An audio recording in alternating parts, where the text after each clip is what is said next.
What's going on, everybody? It's your boy, Nicey Chung and Benny. I'm here with my co-host, Greg King. What's good, everybody? And you're listening to the Ball Fake Podcast. Make sure y'all follow our Instagram page at Ball Fake Podcast. And also make sure y'all liking and subscribing on the YouTube channel. That's also, obviously, the Ball Fake Podcast.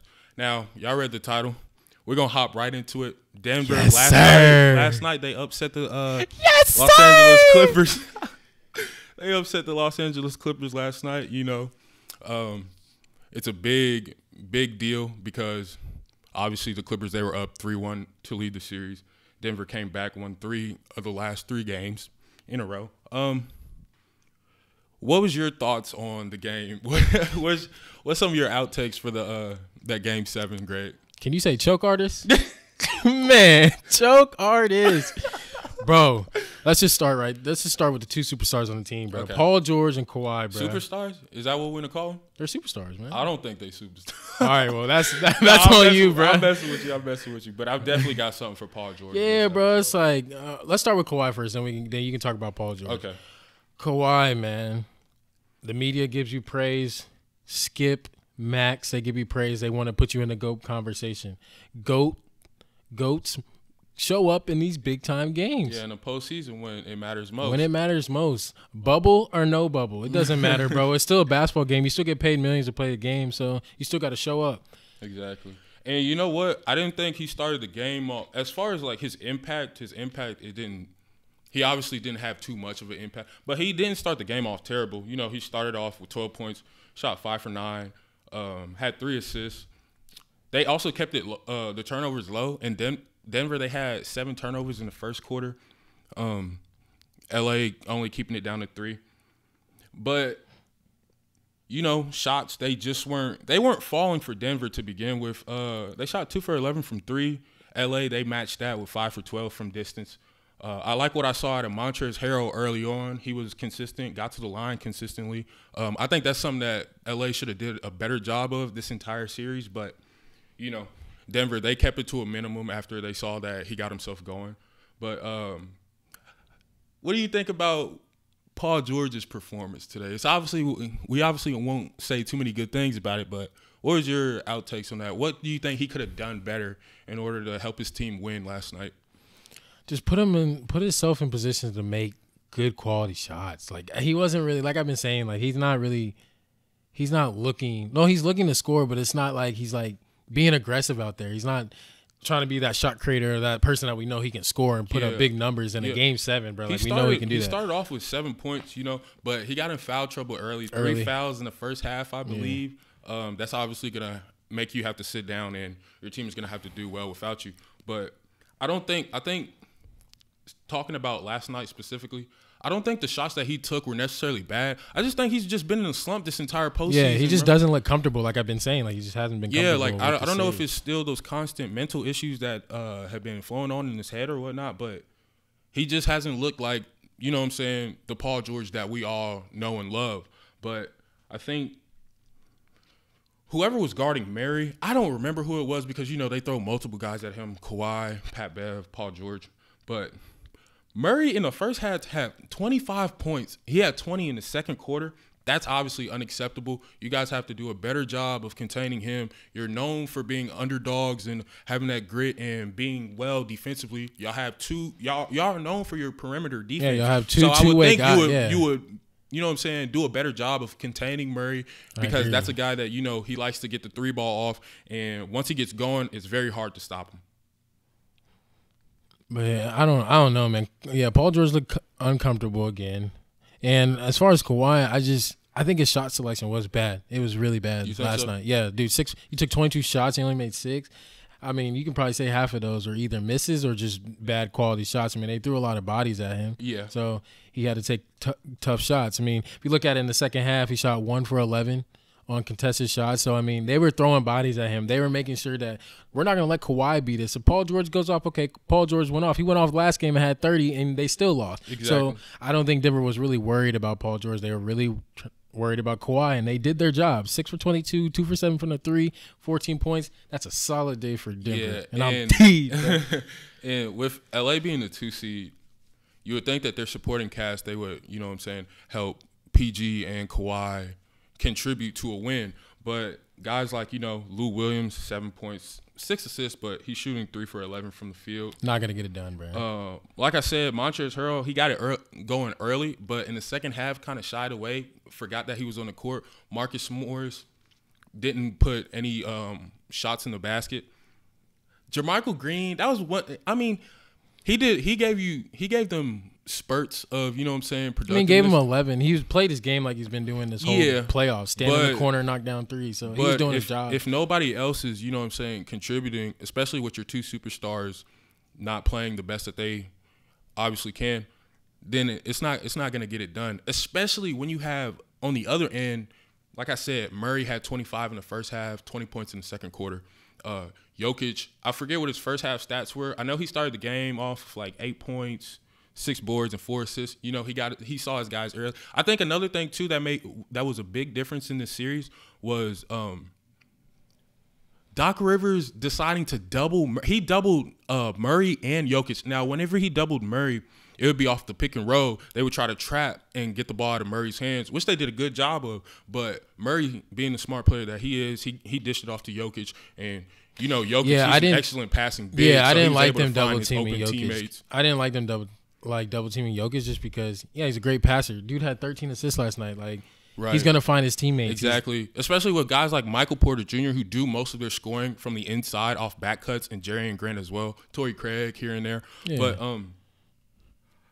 if you're going to double Jokic, I think the only time you should double him is whenever he has his back to the basket trying to post up a smaller defender. I mean, all the bigs, they're pretty much the same height. Montrezl Harrell, he gives up a little bit of size. But I think that's the only time when you should double him. And it should the double should be coming from the backside. So because like I said, Jokic, he's such a good passer, he'd be able to see the double coming and swing it over to an open teammate. So I think that was one of the big difference makers in the game last night.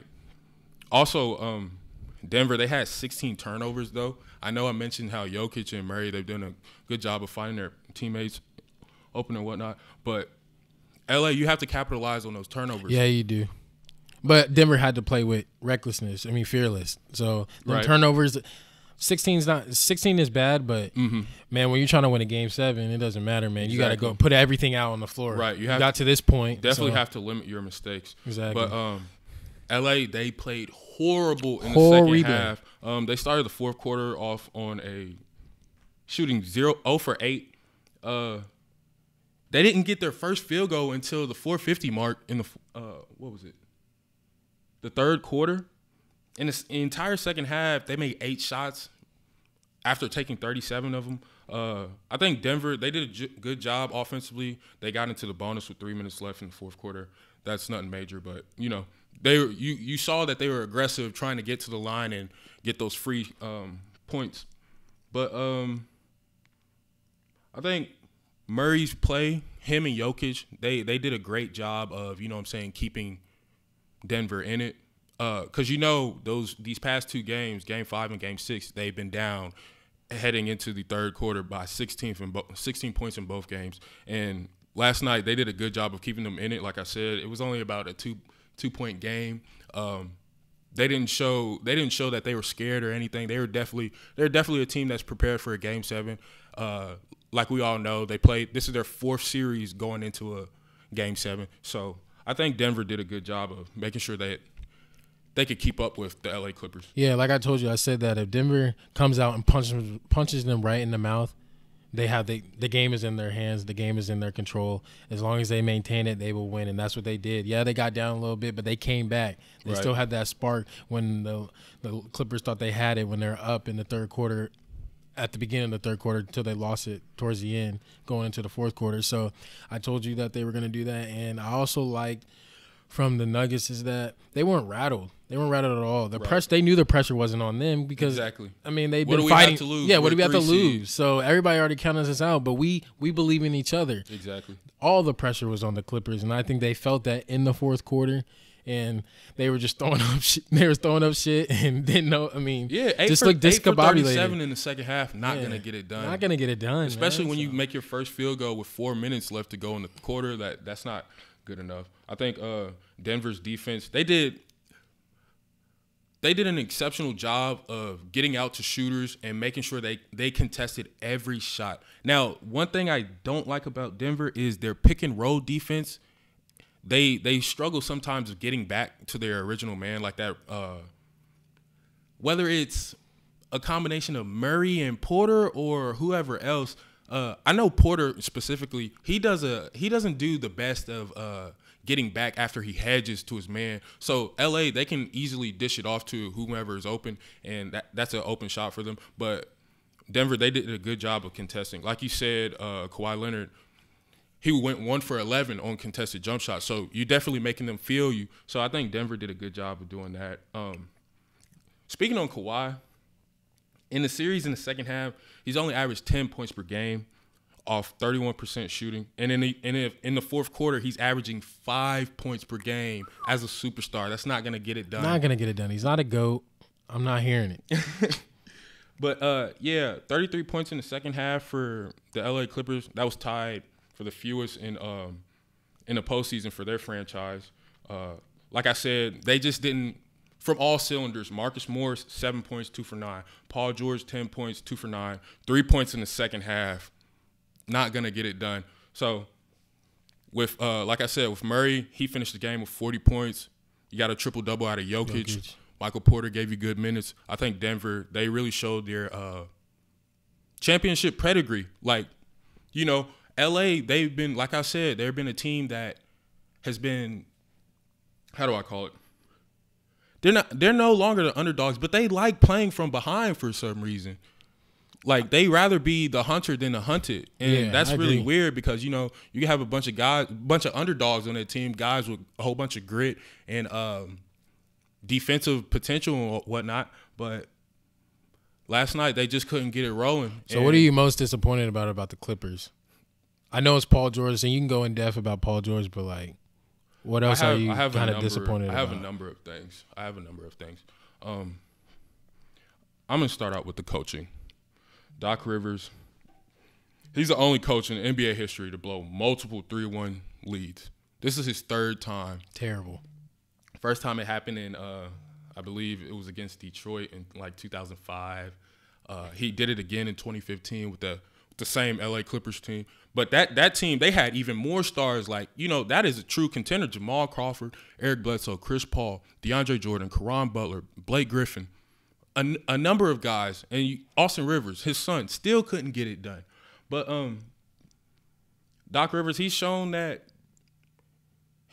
like Mike Budenholzer, he's just been getting out-coached. Like, you're 6-8 all-time in Game 7s.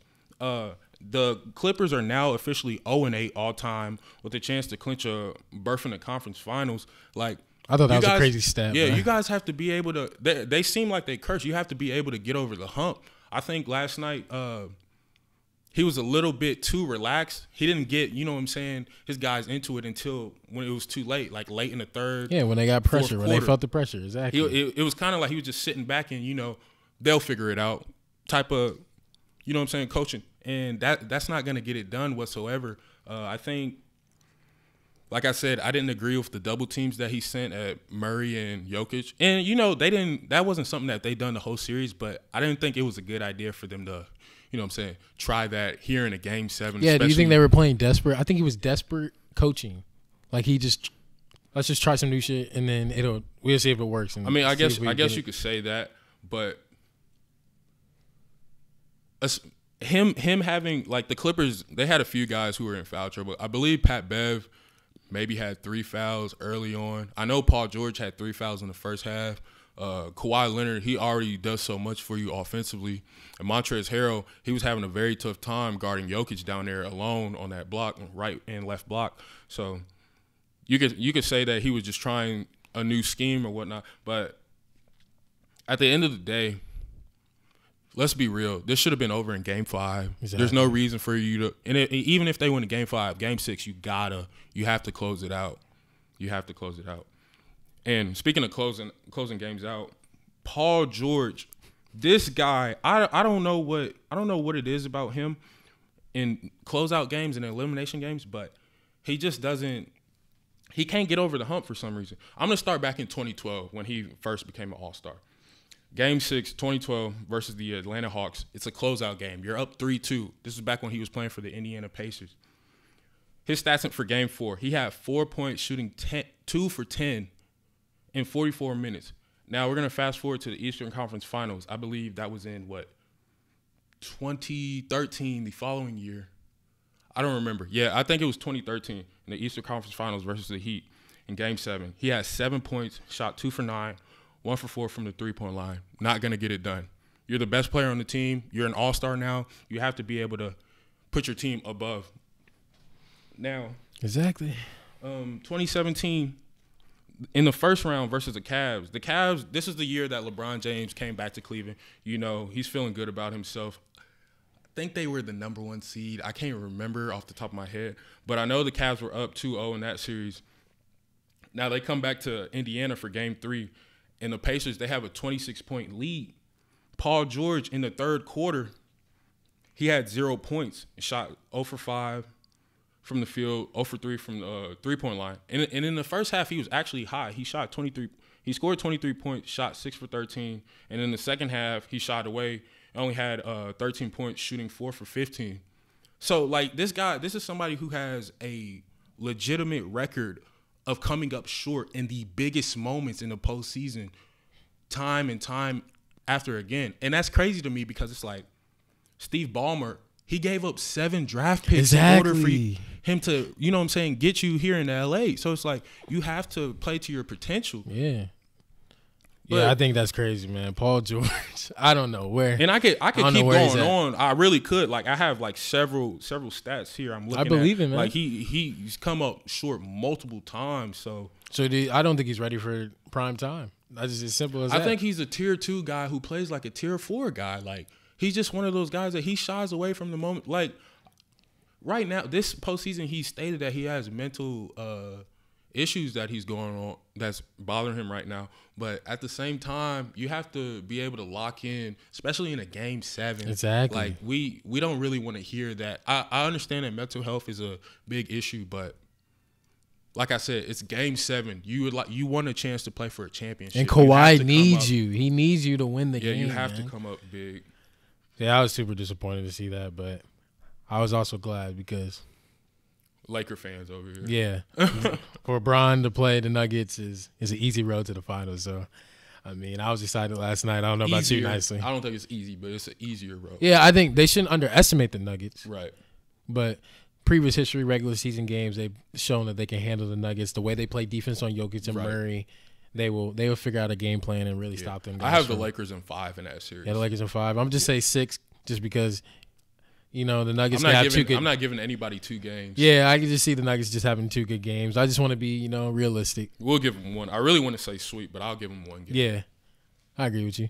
But the other game that was also interesting, but not as interesting as the Game 7 last night, was the Heat versus the Celtics. Went into overtime.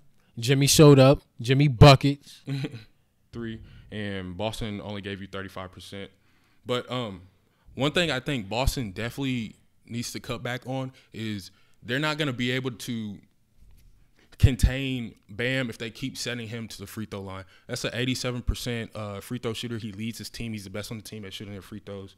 And the turnovers, Boston, they only gave you 10. Miami gave you 12. But like I said, it's going to be whoever limits their mistakes the most and gets the best quality shots and is the most efficient. That's going to be the team that comes out with the win in this series. Exactly, yeah. I don't know. I think they're evenly matched teams. I don't know about how you think, but I think they're evenly matched teams. I think Boston will bounce back, but they got to. Yeah, I think they will. I think they get Game 2. They just if Daniel Tice can stay out of foul trouble because he picked up some early cheap fouls too. It wasn't. So if he can stay away from that, Kimba can come out and be the point guard that we know he is, and Jason Tatum. He shot 10 for 24, but I think he can get in his groove and.